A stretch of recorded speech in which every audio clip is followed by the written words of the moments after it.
నిజంగా ఇది నాకు చాలా హ్యాపీ మూమెంట్. నేను ఆర్గనైజ్ చేస్తున్న ఈ బెస్ట్ కపుల్ కాంటెస్ట్లో నా పెద్ద కొడుకు గెలవడం నాకు చాలా గర్వంగా ఉంది. అలాగే ఇంతమంది ప్రేమికుల మధ్య మా అబ్బాయి తను ప్రేమించిన కృష్ణతో ఎంగేజ్మెంట్ చేసుకోవడం చాలా థ్రిల్లింగ్గా ఉంది.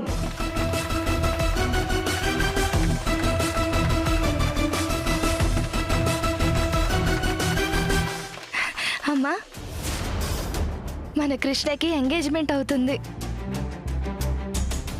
ఎంగేజ్మెంట్ అంటే సగం పెళ్ళైపోయినట్టే. రేపో మాపైన నిశ్చితార్థం జరగాల్సిందే కదా, కానీ ఇప్పుడు ఇలా జరుగుతోంది. నాకు చాలా హ్యాపీగా ఉంది విష్ణు. అసలు పెళ్ళే చేసుకోడేమో అనుకున్న అన్నయ్యకి ఎంగేజ్మెంట్ జరుగుతుంది.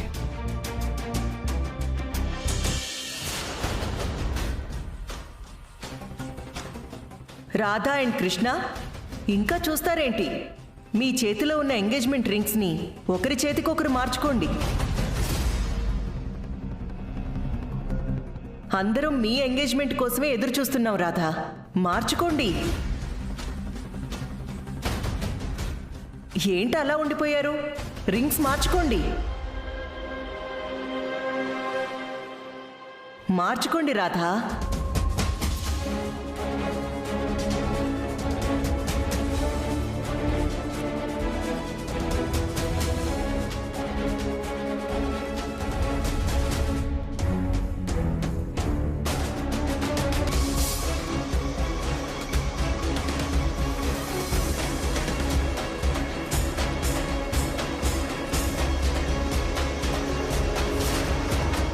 మేము ఈ ఎంగేజ్మెంట్ చేసుకోవట్లేదు.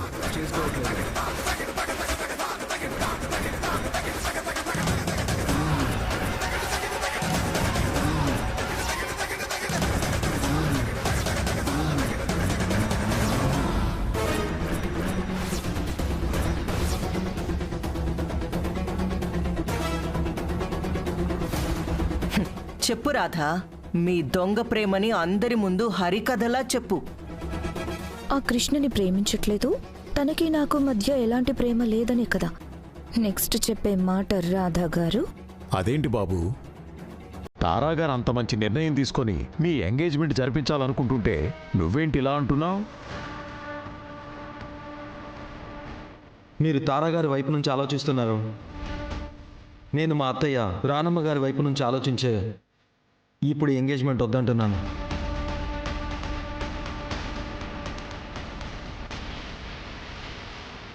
పెళ్ళంటే ఎంత పవిత్రమైన పండగ. 3 ముళ్లతో 2 మనసులు కలిసి ఒకటవడమే వివాహం. మనిషి జీవితంలో ఒకేసారి వచ్చే పండగ. అలాంటి పండగ నిశ్చయం అవ్వాలి అంటే, ఎలాంటి ఆటంకం జరగకుండా వైభవంగా పెళ్ళి అవ్వాలంటే ముందు నిశ్చితార్థం చేసుకుంటాం. పెళ్ళినే పవిత్రంగా చూసే మనం పెళ్లి జరగడానికి వేసే పునాది లాంటి నిశ్చితార్థాన్ని ఇంకెంత పవిత్రంగా చూడాలి, ఎంత సాంప్రదాయంగా చేసుకోవాలి. నా కాబోయే భార్య కుటుంబం ఎంత గొప్ప కుటుంబం.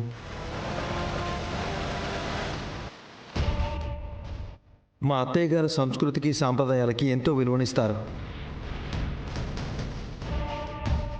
అలాంటి కుటుంబం నుంచి వచ్చే అమ్మాయిని నేనేదో సాదాసీదాగా పెళ్లి చేసుకుంటే ఇంకా వాళ్ళ విలువల్ని నేను తుంగలో తొక్కినట్టే కదా.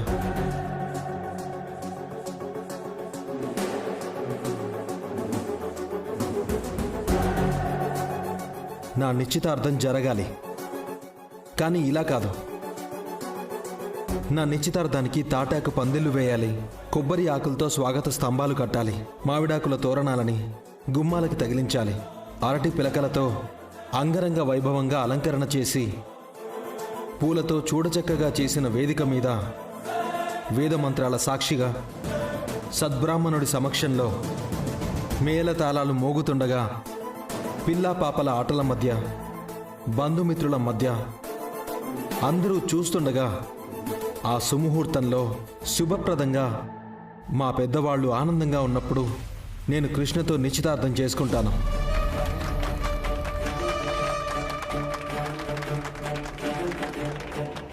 మా అత్తయ్య గారు ఇలానే ఎన్నో నిశ్చితార్థాలు పెళ్లిళ్ళు చేశారు.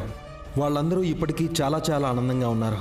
అలాగే నేను మా అత్తయ్య గారి చేతుల మీదుగానే నిశ్చితార్థమైన పెళ్ళైనా చేసుకుంటాను.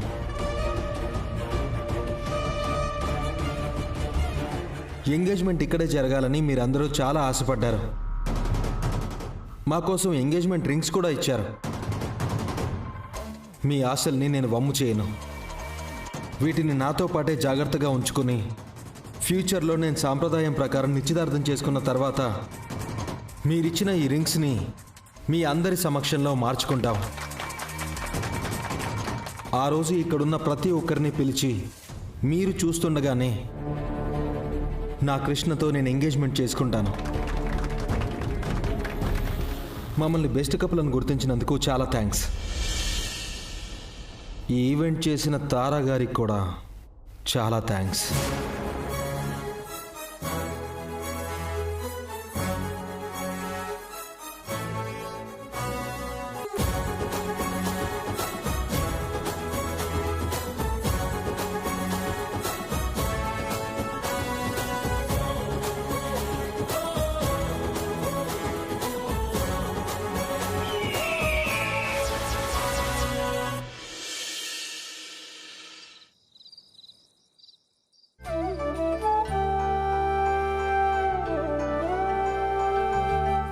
కృష్ణ ఆగవే. ఏంటమ్మా? ఒక్క నిమిషం ఆగు, చెప్తాను.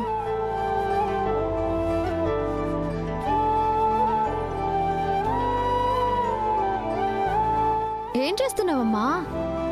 ఆగవే. ఈ ఈవెంట్లో అంతమంది జనాల దిష్టి నీకే తగిలింది. దిష్టి తీసేస్తానుండు. ఇప్పుడు ఎందుకమ్మా? అయినా నాకు దిష్టి తగలడానికి నేనేమైనా చిన్నపిల్లనా? నీకు అవన్నీ తెలీదే, నువ్వు ఊరుకో. ఇరుగు దిష్టి, పొరుగు దిష్టి, నా దిష్టి, అందరి దిష్టి నా కూతురు మీద నుంచి పోవాలి. తుతు నా దిష్టి పోవాలి. వెళ్ళు, లోపలికి వెళ్ళు.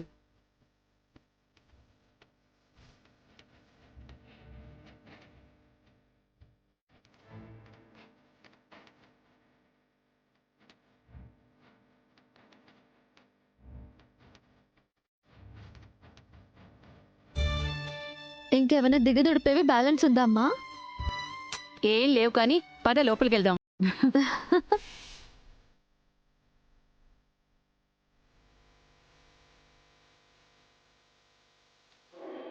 ఏమే శివ, భోంచేశారేమి? తిన్నానమ్మా. సరే కృష్ణ, నువ్వు బాగా అలసిపోయావు, రెస్ట్ తీసుకో. ఏమే శివ, అది కాదే. రానమ్మా, రానమ్మా. నువ్వు చదువుకో, ఇప్పుడే వస్తాను. రానమ్మా.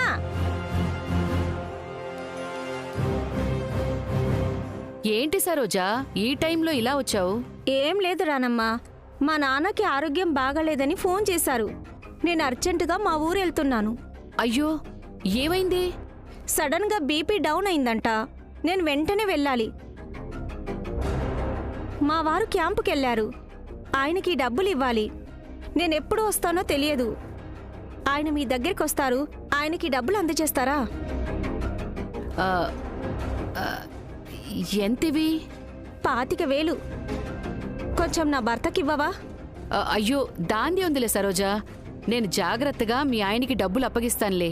సరే రానమ్మా, బస్ టైం అవుతుంది, నేను వెళ్తున్నాను. ఇంతకీ మీ ఆయన ఎప్పుడొస్తారు? ఆయన రేపో ఎల్లుండో వచ్చేస్తారు రానమ్మా.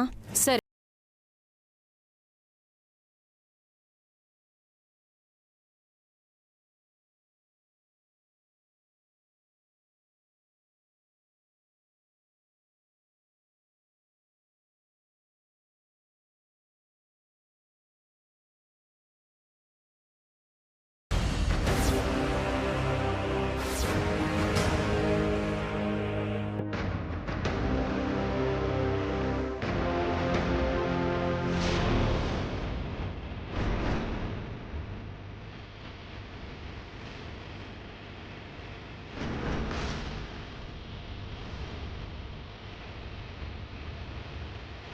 ఇంతకుముందు చెప్పాను కదా, తెలిసినన్న యూఎస్ నుంచి మొబైల్ తెప్పించాడని. అవునే, నీకోసం ఆ అన్నని రిక్వెస్ట్ చేసి ఓ 25,000కి ఆ ఫోన్ నీకు ఇచ్చేలా మాట్లాడానే. 25,000? నువ్వే ఏదో ఒకటి చేయవే. అన్నని చాలా కష్టపడి ఒప్పించాను.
నీతో ప్రయాణం నాకొక పండు వెన్నెల.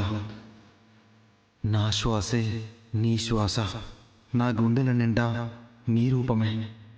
I love you, I love you.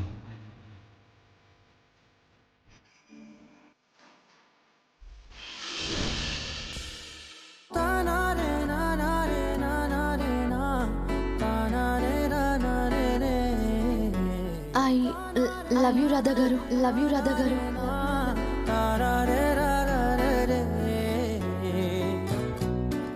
ఎందుకో ఈరోజు రాధా గారు నాకు చాలా ప్రత్యేకంగా అనిపించారు. ఆయన ఆ ఈవెంట్లో ఎందుకో నాకు కొత్తగా కనిపించారు. ఇంతకు ముందు నాకు తెలిసిన రాధా గారైతే ఆ ఈవెంట్ చివరిలో అలా మాట్లాడరు. ఒక్కసారిగా ఆయనలో అంత మార్పేంటి?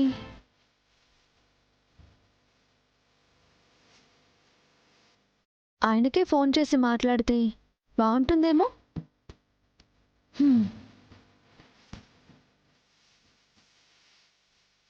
కానీ ఈ టైంలో ఫోన్ చేస్తే ఏమనుకుంటారో ఏమో.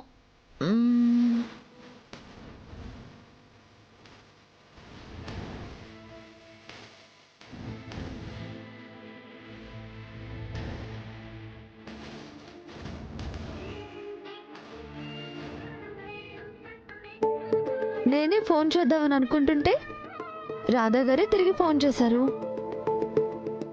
నేను రాధా గారి గురించి ఆలోచిస్తుంటే ఆయన నా గురించే ఆలోచిస్తున్నారా?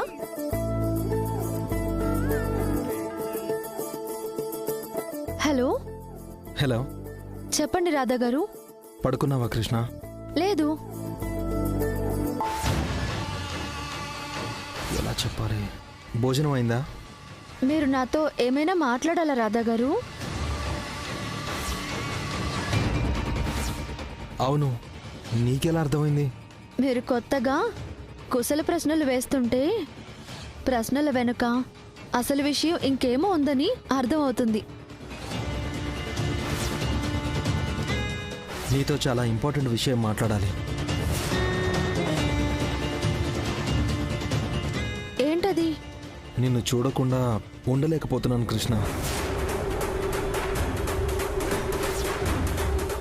ఎప్పుడూ నీతో మాట్లాడుతూనే ఉండాలనిపిస్తుంది. బహుశా ఇదే నిజమైన ప్రేమేమో. అసలు ప్రేమని పెళ్ళిని ఇన్నాళ్ళు ఫూలిష్గా ఎందుకు నమ్మలేదా అని ఇప్పుడు ఫీల్ అవుతున్నాను. నీ ప్రేమ నన్ను ఏమార్చింది. చివరికి నన్ను ఇలా మార్చింది కృష్ణ. ఈ రాధ ఏంటి నా ముందు నటిస్తున్నాడు? Krishna, really really I love you so so so much. మన ప్రేమని ఎవరు నమ్మినా నమ్మకపోయినా నువ్వు నమ్మితే చాలు. నీకు నా ప్రేమ అర్థమైతే చాలు.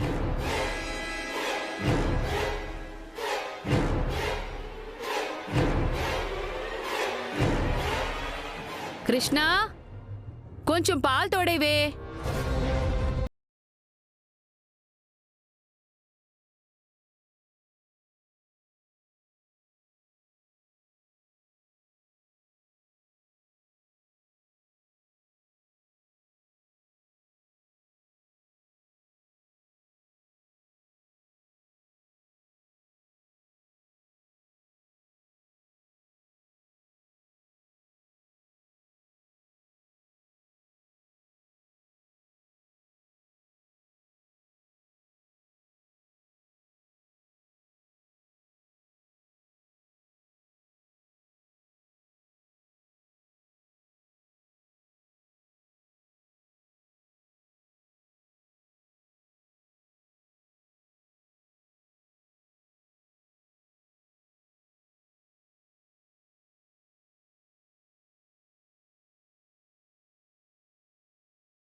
హలో,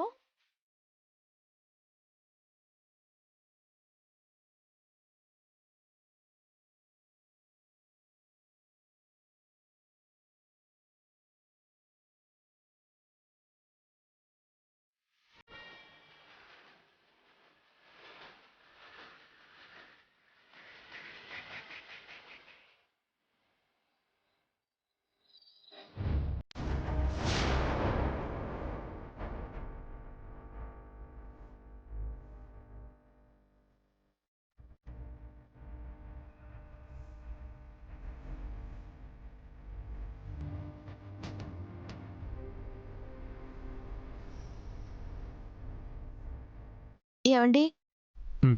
మంచినీళ్ళు కావాలంటే అక్కడ పెట్టాను, తాగండి.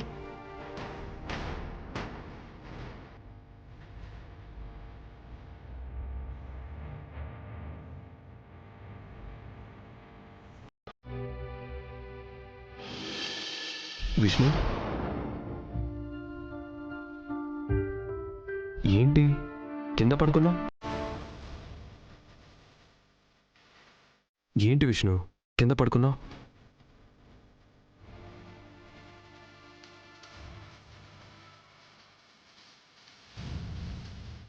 ఏంటి విష్ణు కింద పడుకుంటున్నావు?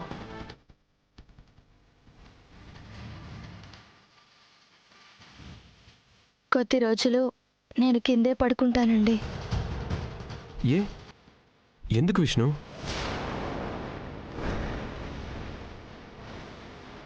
ఏంటి అంత కంగారు పడుతున్నావు విష్ణు?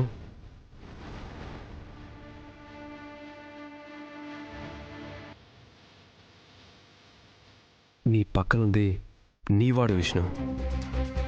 నా దగ్గర ఎందుకు కంగారు భయం? ఈ భయం కంగారు అన్నీ నీలో నుంచి తీసేయి. ఇప్పుడు మనం అంతా హ్యాపీగా ఉండాలి. మా అన్నయ్య మీ చెల్లెలు కృష్ణ త్వరలో పెళ్లిపేట లెక్కబోతున్నారు. ఈ ఇంటికి మరో కోడలిగా కృష్ణ రాబోతోంది. అసలు అన్నయ్య కృష్ణల పెళ్ళి ఎప్పుడెప్పుడు చూద్దామని నాకు చాలా ఎక్సైటింగ్గా ఉంది. మనల్ని ఒక్కటి చేయడం కోసం వాళ్ళు చాలా కష్టపడ్డారు. చివరికి వాళ్ళు ఒక్కటవబోతున్నారు. Really I'm very happy.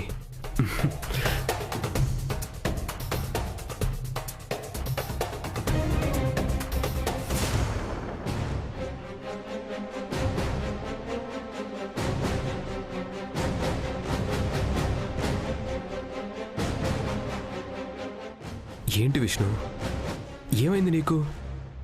నేను నీ భర్తని. దగ్గరికి తీసుకునే చనువు నాకుంటుంది కదా.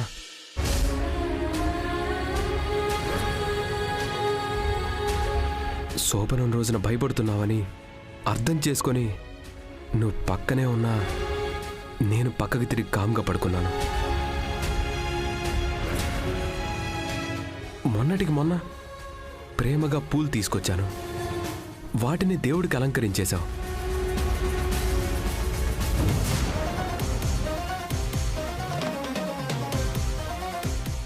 సర్లే, ఇంకా భయం పోలేదేమో అనుకున్నాను. ఇప్పుడు కూడా నన్ను దూరం పెడుతుంటే మనం ఇంకెప్పుడు ఆనందంగా ఉంటాం విష్ణు.